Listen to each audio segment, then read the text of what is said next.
ஒரு தமீம் இக்பால், ஒரு முஷ்ஃபிகுர் ரஹீம், ஒரு ஷக்கிப் அல் ஹசான், மஹமுதுல்லா இவங்கெல்லாம் இல்லாத ஒரு பங்களாதேஷ் ஸ்குவாட் என்ன பண்ண போகுது இந்த ஏஷியா கப் 2025? இதுதான் இந்த வீடியோவில் பார்க்க போறோம். Boys and girls and my dear buddies எல்லாருக்கும் hi from Bala. So Bangladesh squad analysis Asia cup 2025 இதுதான் இந்த வீடியோ. இந்த வீடியோவில் நம்ம ரொம்ப சிம்பிளாக பார்க்க போகிறது என்ன அப்படின்னா, பங்களாதேஷ் ஸ்குவாட்ல என்னென்ன ஸ்ட்ரென்த் இருக்குது, என்னென்ன வீக்னஸ் இருக்குது. வீக்னஸ்கள் கொஞ்சம் அதிகமாக இருக்குது, ஸ்ட்ரென்த் அங்கங்கே அப்படி இப்படி லைட்டாக ஒட்டிக்கிட்டு இருக்குது. இதுதான் பிரச்சனை இந்த டீமில்.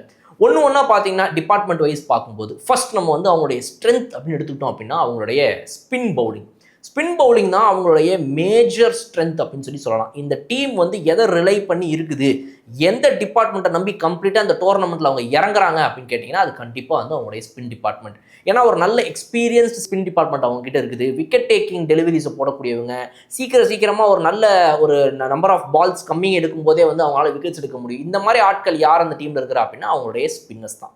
அந்த ஸ்பின் டிபார்ட்மெண்ட் யுஏஇ போன்ற ஒரு பிச்சில் நல்ல ஒரு ரிசல்ட்டை கொடுக்குங்கிறது அவங்களுடைய எதிர்பார்ப்பு, நம்பிக்கை. இதுதான் வந்து முதல் விஷயம். அதே இந்த பக்கம் நீங்கள் ஃபாஸ்ட் பவுலிங்கை பார்த்தீங்க அப்படின்னா அவங்ககிட்ட வந்து நல்ல எக்ஸ்பீரியன்ஸ் அதுலேயும் இருக்குது. Left arm, right arm fast bowling ரெண்டுத்தையும் போடக்கூடிய மிக்ஸில் ஒரு 3 நல்ல ஃபாஸ்ட் பவுலர்ஸ் வச்சிருக்காங்க. டஸ்கின் அஹமத் அந்த டீமுடைய ஒரு ஸ்டார் பவுலர்னு சொல்லலாம். இந்த பக்கம் நம்ம முஸ்தபிசுர் ரஹ்மான் அவர்கள் இருக்கிறாரு. அடுத்து வந்து ஷரீஃபுல் இஸ்லாம். ஸோ இந்த 3 பேருமே வந்துட்டு ஒரு ரைட் லெஃப்ட் காம்பினேஷன் ப்ளஸ் 50 மேட்சஸ்க்கு மேலே T20 இன்டர்நேஷனல்ஸில் விளையாடிய ஒரு எக்ஸ்பீரியன்ஸ் இருக்கிற பிளேயர்ஸ் இந்த டீமில் இருக்கிறாங்க அப்படின்றது வந்து இவங்களுடைய ஃபாஸ்ட் பவுலிங்கும் சூப்பராக வந்துட்டு வலுவடைய வைக்குது. ஸோ இந்த ஃபாஸ்ட் பவுலிங்கும் super, spin bowling, wicket taking. அதில் இந்த ஸ்பின் பவுலிங்குடைய டேட்டாவை எடுத்து நீங்கள் பார்த்தீங்க அப்படின்னா ரீசெண்ட் டைம்ஸில் நீங்கள் அவங்களுடைய நம்பர்ஸை பாருங்கள். அவங்களுடைய ரிஷாத் ஹுசேனாக இருக்கட்டும், நசூம் அஹமத் அண்ட் மெஹதி ஹசான், இந்த 3 பேருமே அவங்களுடைய ஆவரேஜ் 17 அண்ட் 22. மெஹதி ஹசான் 22, மற்ற 2 பேருமே 17 ஆவரேஜ் வச்சிருக்காங்க அவங்களுடைய பவுலிங் ஆவரேஜ். ஸோ அப்படி இருக்கும்போது வந்து இந்த விக்கெட் டேக்கிங் கெப்பாசிட்டி இவ்வளோ இருக்கிறனால அவங்களால டக்குன்னு ஒரு பிரேக் த்ரூஸை கொடுத்துட்டே இருக்க முடியும். மிடில் ஓவர்ஸில் விக்கெட் எடுக்க முடியும். ஆப்போனன்ட் டீம் வந்து அவங்களுடைய ஸ்ட்ரைக்கர்ஸ், மேஜர் ஹிட்டர்ஸ் யாரோ இவங்களால வந்து ஸ்பின்ல அட்டாக் பண்ண முடியும். இந்த பாசிட்டிவ் அவங்க வச்சுக்கிறாங்க. ஒவ்வொருத்தவங்களுமே பார்த்தீங்கன்னா இவர் வந்து ஒரு 48 விக்கெட் ரிஷத் ஹுசேன், நசூம் அஹமத் ஒரு 39 wickets and Mehidy Hasan 57 T20 international wickets. So இது வந்து இவங்களுடைய ஸ்ட்ரென்த்தை காட்டுது.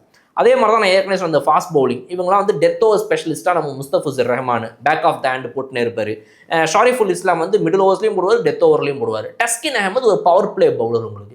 ஸோ இந்த 3 பேருமே வந்துட்டு ஒரு 50-60 மேட்ச்க்கு மேலே விளையாடினவங்க. இதில் வந்துட்டு 113 மேட்ச் முஸ்தபிசுர் ரஹ்மான் விளையாடிருக்காரு, எக்ஸ்பீரியன்ஸ்டு பவுலர். இதெல்லாம் வந்து அவங்களுடைய பவுலிங் ஸ்ட்ரென்த் மட்டும்தான். ஆனால் இதே நீங்கள் பேட்டிங் அப்படி இந்த பக்கம் வந்து பார்த்தீங்கன்னா, நான் இந்த வீடியோட ஆரம்பத்தில் சில பேர்லாம் சொன்னேன் பாருங்க, முஷ்ஃபிகுர் ரஹீம், அப்புறம் வந்து இந்த மஹமுதுல்லா, தமீம் இக்பால், இவங்க யாருமே இல்லாமல், ஷக்கிப் அல் ஹசான் இவங்களை யாருமே இல்லாமல் இந்த கேப்டன்சி மெட்டீரியலாக இருந்த பேட்டர், ஸ்டார் பேட்டர்ஸ் எல்லாம் காணாமல் போயாச்சு.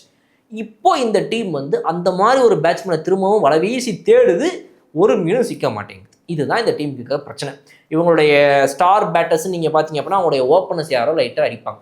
இவங்களுடைய அதிகபட்ச ஸ்ட்ரைக் ரேட்டே ஒரு பேட்ஸ்மேன் 133 ஏதோ வச்சிருக்காரு. இதுதான். மற்றபடி எல்லாம் 110, 120, 110, 120. இந்த ஸ்ட்ரைக் ரேட்டை வச்சு இந்த காலகட்டத்துக்கு என்ன விளையாட முடியும் T20 இன்டர்நேஷனல்? அதுதான் இவங்களுடைய பிரச்சனை இந்த ஏஷியா கப் 2025 பொறுத்த வரைக்கும். ஏன்னா 2022 T20 வேர்ல்டு கப்புக்கும் 2024 T20 வேர்ல்டு கப்புக்கும் நடுவுலையே இந்த T20 internationals and domestic T20 மேட்சஸும் ஒரு பெரிய ரெவல்யூஷனை பார்த்துருச்சு. ஸ்ட்ரைக் ரேட் வந்து 180, 200ங்கிறதெல்லாம் வந்து டீமுக்கு 1-2 பேர் அடிச்சுட்டே இருக்கிறாங்க ஒரு டோர்னமெண்ட்டில். அப்படி இருக்கும்போது இந்த பங்களாதேஷ் அணி இந்த மாதிரி ஒரு செனாரியோவில் இந்தியா போன்ற அணிகளை வந்துட்டு பெரிய லெவலில் அடித்து வர முடியுமான்னா ஒரு பெரிய கேள்வி. So high strike rate batsman அவங்க டீமில் இல்லை. அது ஓப்பனர்ஸாக இருக்கட்டும், மிடில் ஓவர்ஸில் இருக்கிறவங்களா இருக்கட்டும், இல்லை வந்து அவங்களுடைய அந்த நம்பர் 5, நம்பர் 6, நம்பர் 7ல் இருக்கக்கூடிய அந்த ஒரு பவர் ஹிட்டிங் கெப்பாசிட்டியில் இருக்கக்கூடிய அந்த ஸ்லாட்ஸ்லையுமே யாருமே கிடையாது. இதுதான் மற்ற டீம்ஸை விட கம்பேர் பண்ணும்போது மிகப்பெரிய வீக்னஸ்ன்னு சொல்லலாம். அதுவும் T20 ஏரால நீங்கள் பவுலிங் என்ன தான் சூப்பராக பண்ணாலும் இது போன்ற பேட்டர்ஸ் உங்ககிட்ட இல்லை அப்படின்னா சீக்கிரமாக சுருண்டுருவீங்க. இந்த பிரச்சனையை எப்படி வந்து ஹேண்டில் பண்ண போகிறாங்க பங்களாதேஷ் அப்படிங்கிறத பார்ப்போம். நம்ம வெயிட் பண்ணி இன்னொரு சூப்பரான வீடியோவில் அடுத்தடுத்த டீம்ஸோட அனாலிசிஸ் ப்ளஸ் மேட்சஸோடைய ரிவ்யூ வீடியோஸ்லையும் நான் உங்களை வந்து பார்க்குறேன். இன்னொரு சூப்பரான வீடியோவில் உங்களை வந்து பார்க்கும் வரை விடைபெறுவது உங்கள் படம். Okay bye.